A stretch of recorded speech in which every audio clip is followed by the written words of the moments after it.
Morning again, guys. Old pal Brian, June 1st. I'm firing up the Beast.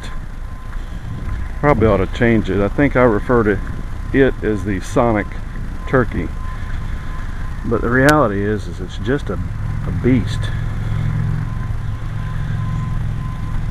500's a great airframe. And if I wasn't such a sissy about it, I might do more with it. But man, when this thing hits the ground, it breaks stuff. You know what I mean? The other one, it kind of bounces a little bit, but this one actually breaks stuff. Make sure my cyclics work. Make sure I got the right model. Oh, wait, that's Rob.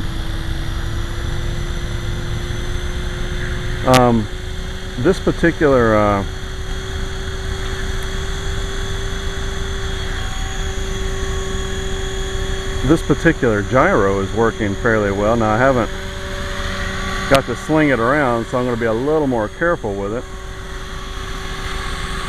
But I think one of the things that makes the HK401B so attractive to flying is that it controls your tail, but it doesn't over control your tail. So it's slightly less than rate mode when you fly it, if that makes sense. That, and the folks that are flying are just comfortable with it. The Asan GA250, its heading hold was unbelievably tight. So, once you got it past having to screw around with a tail all the time and tail wagging, that sort of thing, which I never really did experience. I use real fast gyros, which helped me a lot.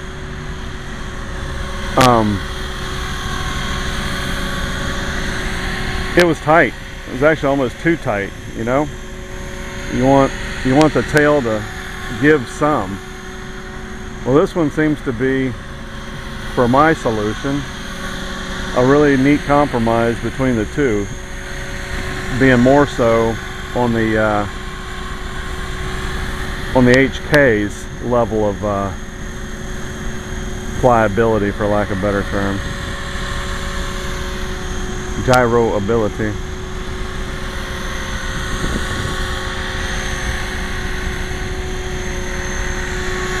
Rob, I don't know what you're gonna do when you start flying. You're biggin'. You're gonna be like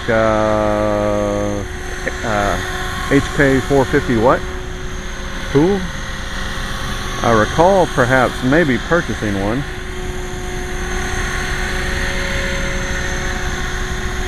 I don't know why this one's flying so nice of late. It must be ready for a crash. I know that sounds like foreshadowing, but man, my blades are tracking so sweet. Perhaps the rubbers are broken into, I don't know. First ever nose in with it. Brief, but there. When you're going to crash is when you fly in front of your buddies, so I need to behave. Just do a nice circle. Nice pirouette. Gotta be careful with this one, because man, when you ditch it hard, you tear up a bunch of stuff. Let's get it a little off center to bring her back to me. Yeah, still fantasizing about the torque tube with it. Don't really know why I want it, but I want it.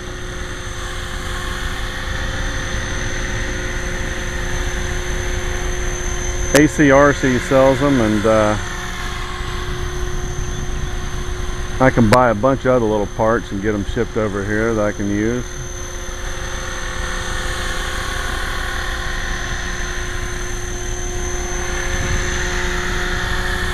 It's amazing. For 30 bucks you get a whole torque tube assembly, and I can rob all the other stuff I need off of my I've got a metal tail for this that I bought to finish out the kit. Blade holder, push linkages and all that stuff. But yeah, Rob, you get this, and you're going to have to kind of get away from the three-legged dogs and the kitties at the park. It's probably why the dog had 3 legs as it was. He got too close to a 500 class. Is it, boy, it flies. Just getting used to my tail. I was experiencing a problem with the Asan gyro, but I think I figured out what it was. I had burnt out the Gotek is what I had done.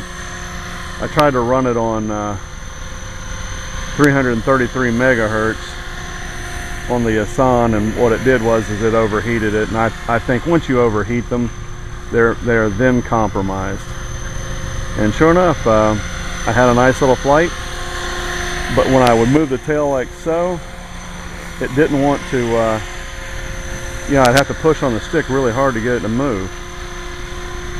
And what ended up happening was, at the house, I went to go fly it and it simply wouldn't move, which made me happy. Oh, don't you love failures when they're on the ground? So I took its duplicate brother, which is this one, put it on and plugged it in, and it worked. So that let me know that servo had died.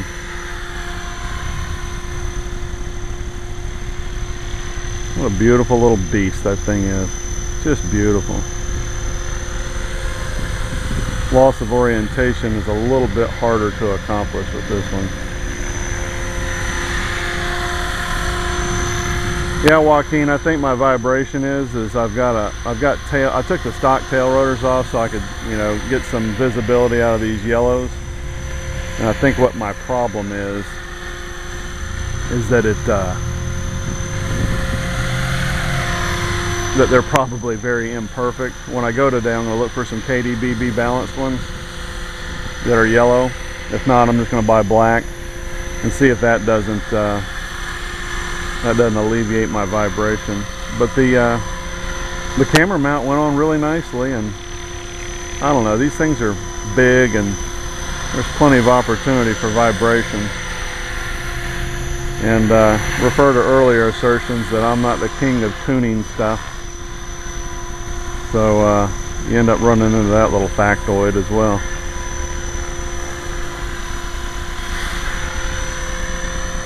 In fact, I go so far to say probably the only reason I really like to buy carbon fiber is that they tend to come fairly balanced already.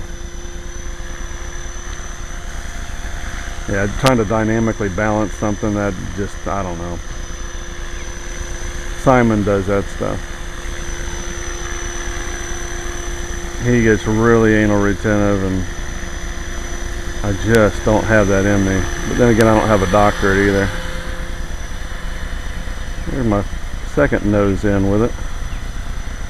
Does it count when it's just so perfectly balanced that you really kind of don't do anything with it? Yeah, nice. That'll get your adrenaline going. Sweating in my shoes. Well, I don't know how long I've been flying because I keep forgetting to push the timer on the radio, but let's say we give this battery a break and y'all have listened to my blather long enough.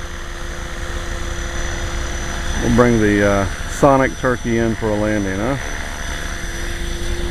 What do you think? A little HK500 GT blather. See ya.